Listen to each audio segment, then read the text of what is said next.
Chiffrer les violences sexistes et sexuelles pour y mettre fin en comptant sur toutes est la thématique centrale qui réunit les organisations féministes de l'Afrique de l'Ouest francophone pour la présente conférence de presse. Nous sommes des militantes féministes du Bénin, du Niger, de la Côte d'Ivoire, du Mali, du Burkina Faso, de la Mauritanie, du Sénégal, de la Guinée, qui au détour d'une rencontre en avril 2023 à Dakar, avons co-élaboré la campagne régionale de plaidoyer, de mobilisation sociale et politique, Compter pour toutes. Cette rencontre met l'accent sur la collecte des données efficaces sur les violences sexistes et sexuelles pour une meilleure prévention et une meilleure prise en charge des victimes. L'inscription d'une ligne budgétaire qualitative et quantitative dans la loi des finances 2025, laquelle sera dédiée à l'amélioration des systèmes de collecte de données et à la collecte de données elle-même de manière efficace relative justement à la lutte contre les violences sexistes et sexuelles dans chacun de ces 8 pays que je viens de citer.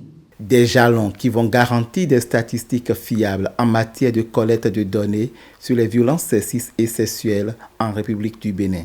Une initiative de l'ONG Filles en Action qui fédère plusieurs organisations et pouvoirs publics autour de cet idéal pour la préservation et la valorisation des filles et des femmes.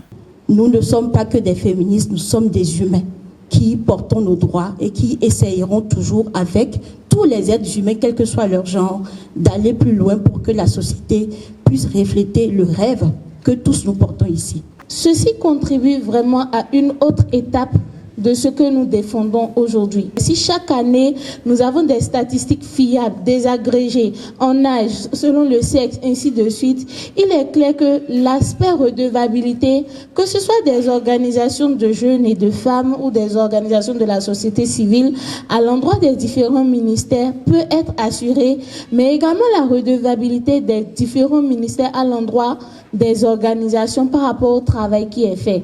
Ça va nous permettre de mieux travailler sur ces chiffres-là parce que lorsque nous faisons des émissions ou lorsque nous nous retrouvons dans des assises comme celle-ci et que nous ne puissions pas utiliser efficacement les chiffres de ce que nous sommes en train de dire, ce n'est vraiment pas top également.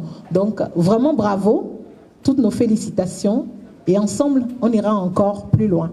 Au-delà des chiffres actualisés, le réseau des féministes souhaite également associer des récits et des évidences narratives à ces données statistiques. Des actions qui nécessitent des moyens financiers dédiés pour que les filles et les femmes ne se sentent plus seules. Une fois encore, les pouvoirs publics sont interpellés.